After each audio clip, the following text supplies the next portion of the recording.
मुळात अभ्यास कसा करावा हेही सावरकरांकडून शिकावं. जसं स्वामी विवेकानंदांना आपल्या लोकांनी विचारलं होतं की मुसलमानांच्या धर्मांतराचं प्रचंड मोठं भूत भारताच्या मानगुटीवर बसतंय, ख्रिश्चनांच्या धर्मांतरांचं प्रचंड भूत भारताला त्रास देत आहे, अशा वेळेला हिंदूंनी काय करावं.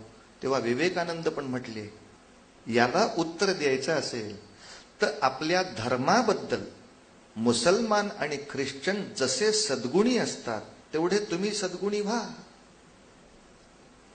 तुमच्या सगळ्या समस्या मिटणार आहेत.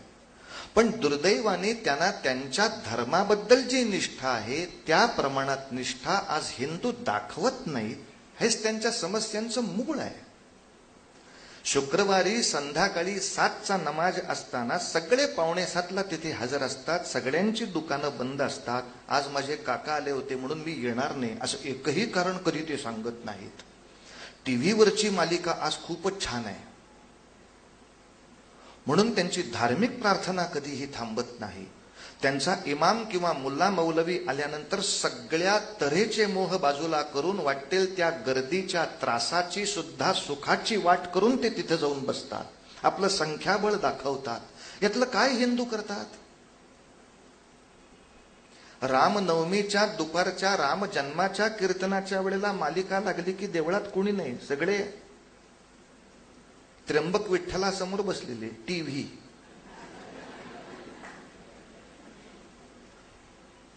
आणि हे एकदा हिंदू करतात कळल्यानंतर सरकार कशाला गप्प बसायला बसलंय. मग गोकुळाष्टमीला इथे सिनेमे लावून ठेवतात.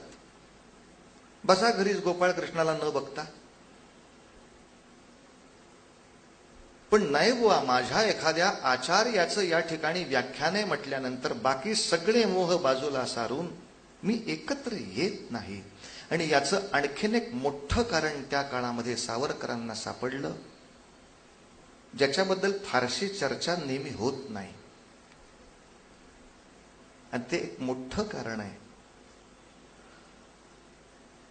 आपल्या धर्माचार्यांनी अखिल हिंदूंची जी एक प्रार्थना आहे ती सगळ्यांच्या मुखातून वदवायला हवी होती, त्या बाबतीत आळस झालेला आहे. जसं मुसलमानाच्या 2 वर्षाच्या पोराला सुद्धा त्याची जी धार्मिक प्रार्थना आहे, ला इलाहा इल्लल्लाह, हा जो काही रसूल त्यांनी म्हणायचा आहे, त्याला बोलायला यायला लागलं की पहिल्यांदा हे तुला बोलता आलंच पाहिजे, कारण ही सगळ्या जगातल्या आपल्या लोकांची प्रार्थना आहे, तू म्हणच. तू मेडिकलला असलास तर हे नाही म्हटलास तर चालेल असं कधीच मुसलमान नाही म्हणत.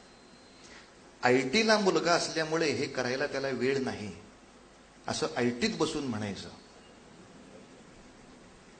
ख्रिश्चनांची बायबलची जी प्रार्थना आहे, 3ऱ्या वर्षी पोराला बोलायला यायला लागलं, उघड पुस्तक. मी प्रादेशिक प्रार्थना नाही म्हणत आहे, सगळ्या जगातल्या मुसलमानांची एक प्रार्थना आहे, सगळ्या जगातल्या ख्रिश्चनांना एक प्रार्थना आहे. तसं सगळ्या जगातल्या हिंदूंची पण एक प्रार्थना आहे. पण दुर्दैवाने ही आपली राष्ट्रीय प्रार्थना आहे आणि ही शुद्ध एकाच पद्धतीनं प्रत्येक हिंदू मात्राला म्हणता आलीच पाहिजे. यासाठी घराघरामध्ये जाऊन जे कॅम्पेनिंग करायला लागतं त्याच्यामध्ये कुठेतरी आमचे प्रचारक कमी पडले. जसं संतांच्या काळामध्ये त्यांनी ते एक ध्येय देऊन ठेवलं होतं, गोरा कुंभार तुम्ही कुठं राहता?